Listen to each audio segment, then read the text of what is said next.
Okay. Vikings. Ragnar's legacy. Um, I guess it's the way I understand the show's presentation of Ragnar's life. So he's a decent farmer, um, caught up in circumstances, and realizes like, okay, how can I improve this situation? He and his brother form a strong team when it comes to raiding. They're able to, acquire more, be successful. It's dangerous, but they prepared, they trained. They're the survivors.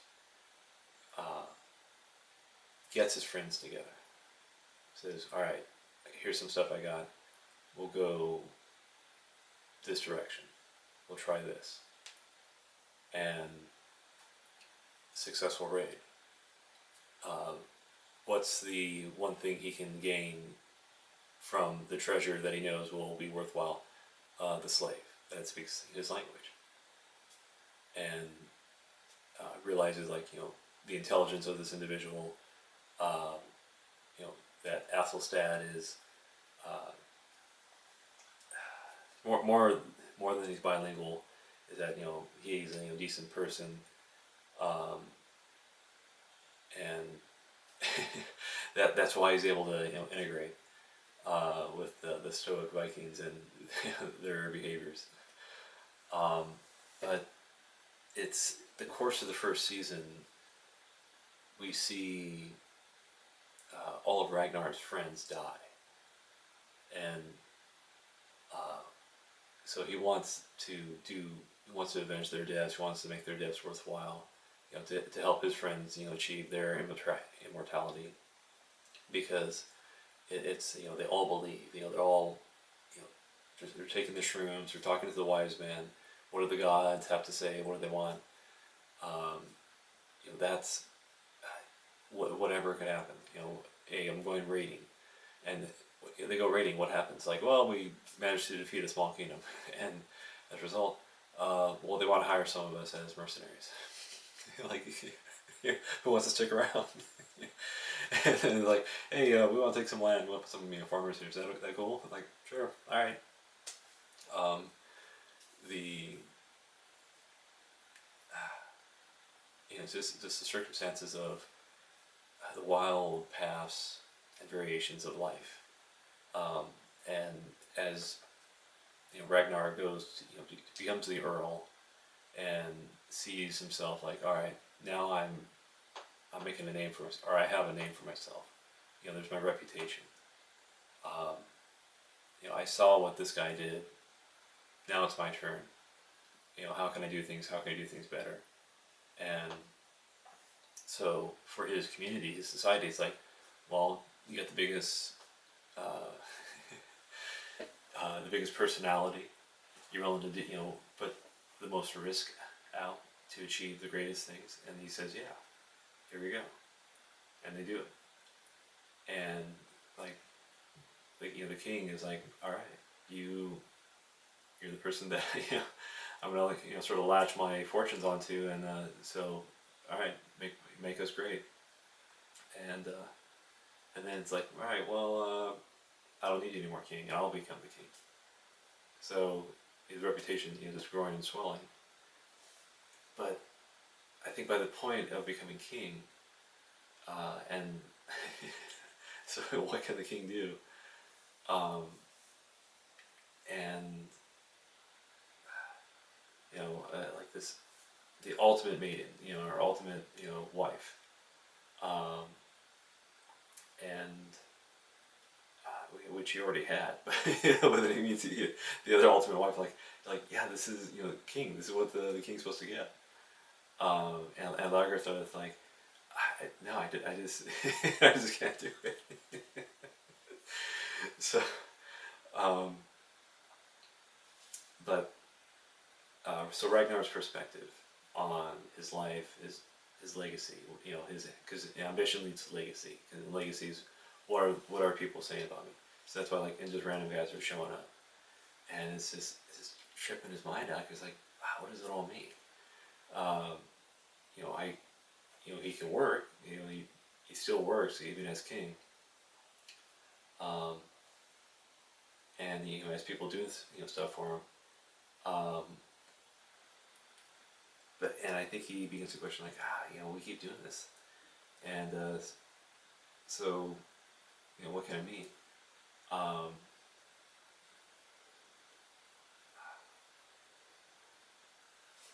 Because another thing is his perception of people, the people around him. So it's because of Aslaug and his devotion to his religion. Even in the face of living amongst the Vikings and realizing, here's the reality of the Vikings. And Aslaug, said, I don't accept that reality. I don't accept your reality. I don't accept that this is what the gods will. There's my God. There's my belief. So he holds true to that, to his death. Even despite everything that happened to him. And that's, yes, that's what starts sending Ragnar over the edge, because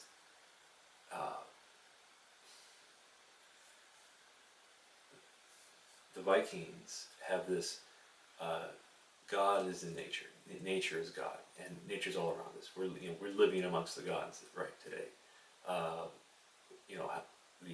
The ocean is God. We are dealing with this God, and it's like my will against the will of this God. Who will survive? And that's all right. I can survive that. Winter is a God. I can survive winter. I can. What does Bjorn do? I'm gonna prove myself a man. The bear. Yes. Okay, it's time to go. The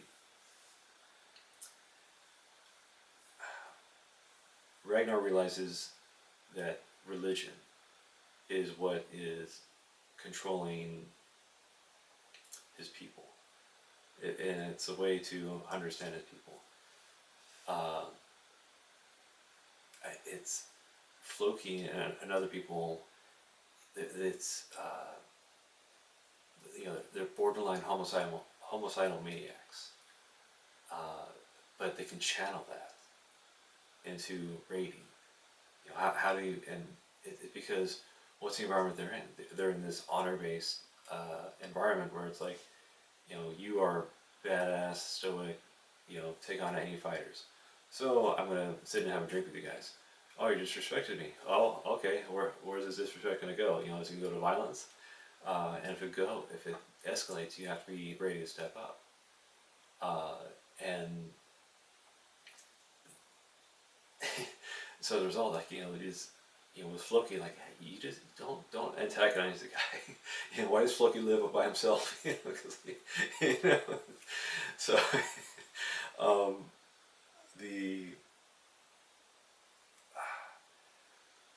this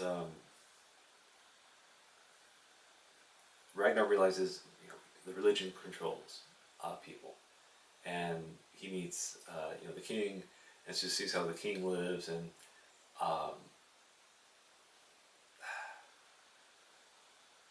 that further opens Ragnar's eyes to just reality. These other kings, lords from the other Vikings, all right, they're gonna duke it out with each other, fight each other.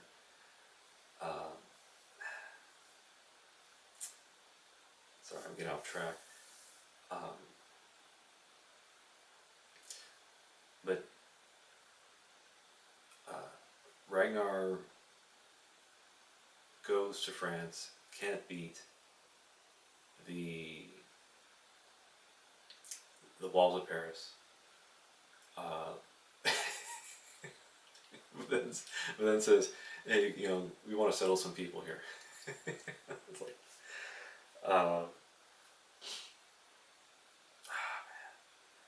It's it's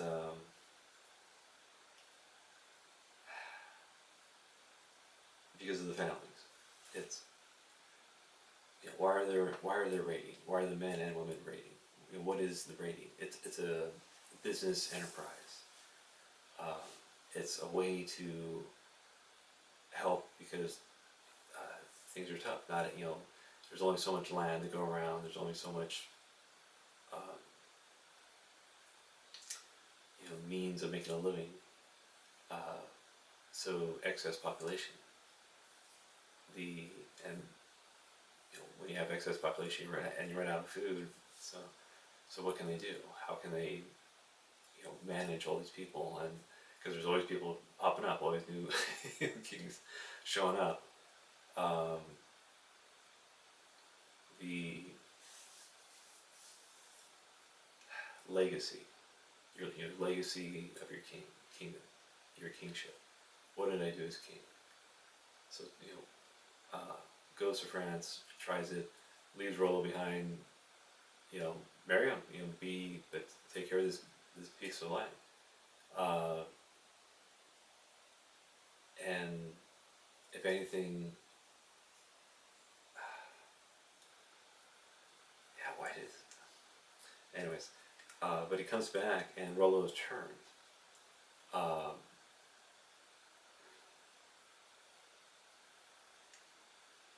Rollo, because Rollo had the sort of homicidal, it seemed, tinge to him, but no, he just, that's the environment. So then he goes and integrates with the Christians, and it's like, oh, okay, I can do it this way. But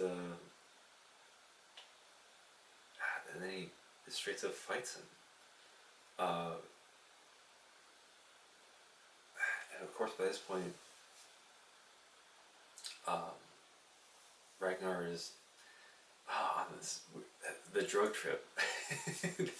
Oh man, just like half of watching Vikings is you're watching people in a daze, a drug trip, because of for the Vikings, yeah, they're constantly eating the mushrooms. So, but yeah, I mean it's a decent way to describe his existential crisis, which leads to the leadership crisis. But at the same time, he utilizes the tools he has, and what's his tool? Floki. Floki, you're a weird mad genius. You guys who can figure out anything, figure this out, and he does over and over again. Oh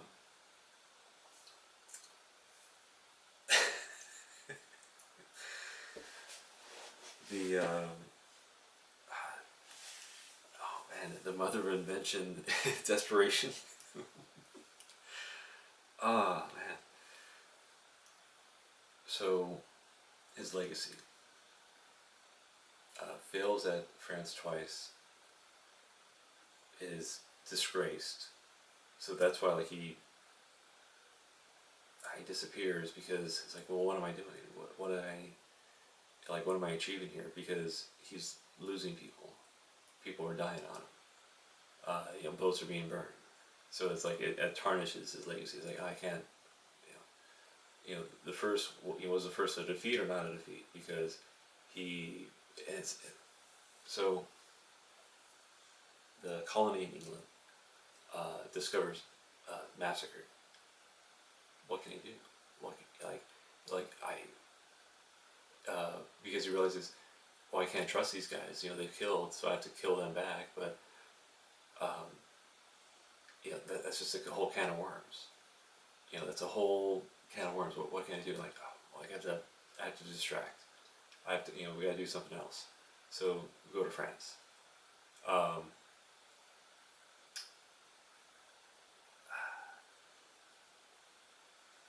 Disappears in the woods.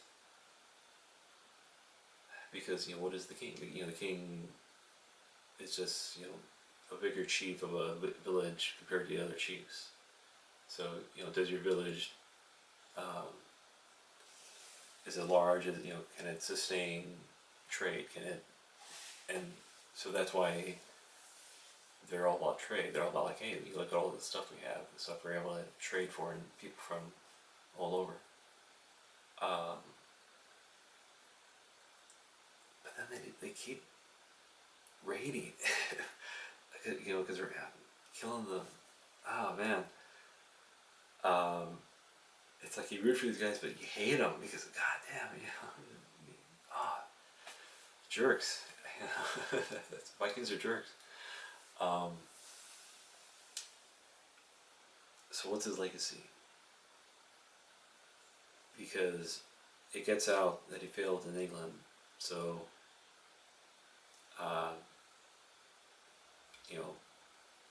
it's time for me to die. That's the way of it. It's time for So Ragnar's like, it's time for me to go. Time for me to leave this earth because I'm just getting older and older, and I have to keep. I have to have victories. Otherwise I can retire. And do nothing. So whatever people I can get together, let's go to England. Embracing the idea of the ship, of the storm at sea, like this will be it. This will be it.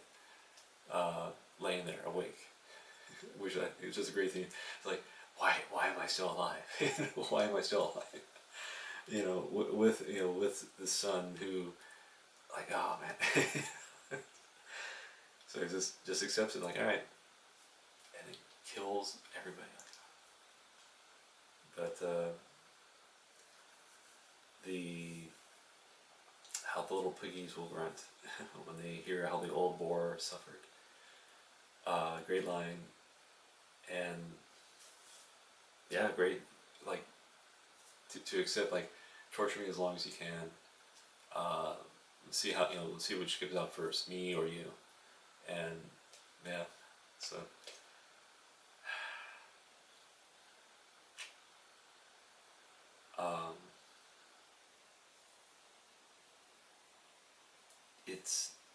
That's how he ends his legacy. That's how, and he realizes that you have to kill everybody so that way nobody knows. Like, what is he gonna do? Because as far as everybody knows, he died in the shipwreck.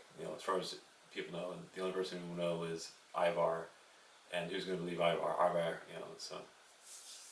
But it gives Ivar purpose, reason to live and exist, and to travel. Because he's serving his father.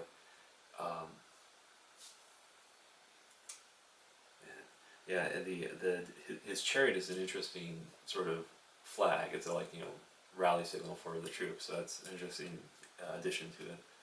But the legacy, yeah, the gates of Valhalla, seeing people drinking, having a good time. The gates are shut to me. Why are they shut to me? Because I'm not following what's supposed to happen. I'm supposed to have all these victories. I'm a smart guy. I can figure things out. But I'm hitting this wall. So, yeah. Alright. Sorry for boring you guys.